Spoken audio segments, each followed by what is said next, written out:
A video of Dustin Poirier slapping someone holding a "your wife is in my DM" sign has surfaced overnight and has MMA Twitter buzzing today.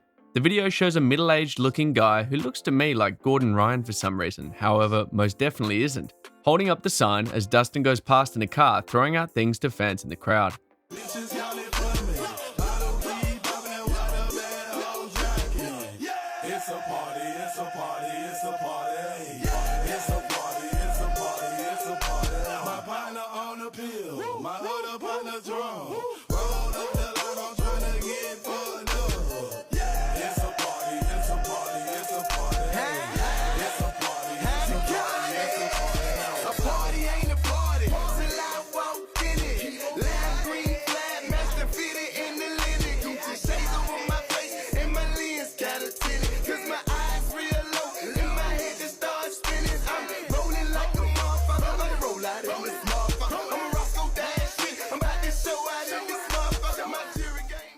Whilst the context of why the guy chose to do this is unclear, it seems like good fortune for Sign Guy that Dustin didn't get out of the car and escalate things further. What's your take on the situation?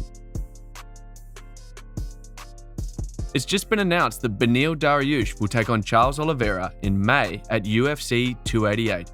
The venue has yet to be decided, but the rumors are that the fight will act as a co-main to a title fight between reigning UFC bantamweight champion Aljamain Sterling and recently returning former double champ Henry Cejudo, which is in itself massive news. Going back to the lightweight matchup, this fight will almost certainly serve as a title fight eliminator to see who will face Islam Makhachev next. That is, if his mum doesn't force him to retire prematurely. Charles is looking to reassert himself as the dominant force in the lightweight division with a win over Dariush after going down to Islam Makhachev at UFC 280. Prior to that fight, he was on a scary run of wins, dominating everyone in the lightweight division and putting together an impressive 11-fight win streak.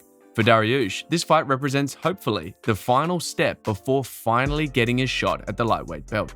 He has put together an 8-fight win streak, dispatching high-level opponents like Matus Gamrot, Tony Ferguson, Drew Dober, and Drakkar Klose. If Dariush can get through do Bronx, he will have proven that he is 100% and undeniably deserving of a title shot and presents a good challenge to the current champ.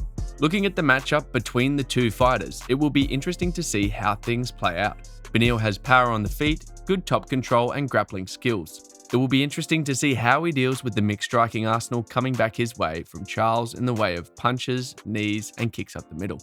Prior to his loss against Makhachev, where Islam pounced on Charles after dropping him, a lot of people were pointing to the fact that Charles' BJJ was so strong that even if you drop him, he basically can lay there and recover because people would rather he stand up than enter his guard. I think Beneil's path to victory lies in hurting Charles on the feet and only engaging in top control or the clinch when he knows he has done enough damage that Charles isn't as lightning quick on his submissions. Charles' path to victory likely lies in creating a situation where the two engage in grappling sequences and Oliveira can find a submission, whether it be from Oliveira's pressure fighting on the feet or engaging Beneil in the clinch and utilizing takedowns. We will see. How do you see the fight playing out between the two lightweights, and would you like to see the winner challenge for the 155-pound belt next? A previously relatively unknown Australian YouTuber is now making waves across the internet after he posted a video showing how he very easily snuck into UFC 284, sat cage side, and walked backstage and out with multiple fighters. YouTuber Mikey T posted the 12-minute long video 6 days ago, which outlines how simply through wearing a black polo and armed with a fake staff card on a lanyard, and a professional enough looking camera, he was able to walk straight past the security at the RAC Arena in Perth, Western Australia, and eventually make his way ringside to take photos during fights.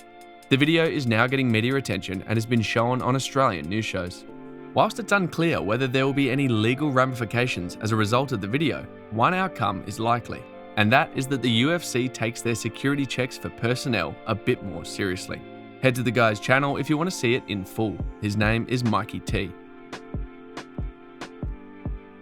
Former UFC middleweight champ and current UFC commentator Michael Bisping has thrown his hat into the ring regarding who the pound-for-pound #1 fighter is, and he doesn't believe it's either Islam Makhachev or Alexander Volkanovski.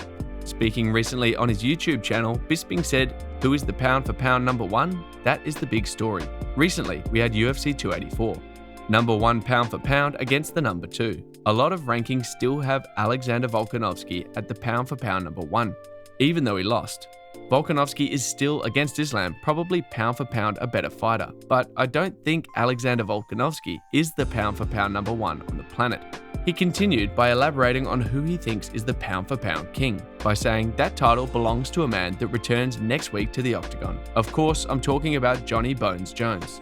He's been out of action for a while, 3 years away from the octagon. We know this, but that's the guy. That's the guy who runs roughshod over the light heavyweight division for years, generations, taking out champion after champion. We're splitting hairs here because they're all good. However, John Jones, when you look at what he's done, you can't deny the man. What do you think? Do you believe that Alexander Volkanovski is the number 1 pound for pound fighter, or Islam Makhachev? Or do you agree with Bisping that John Jones is the number 1 fighter, despite being outside of the octagon for 3 years? That's the latest in MMA water cooler talk for today. Thanks for watching Undisputed MMA. Please be sure to like and subscribe as it really helps me grow the channel. And be sure to hit the notification bell to keep up to date with the latest in MMA and the UFC.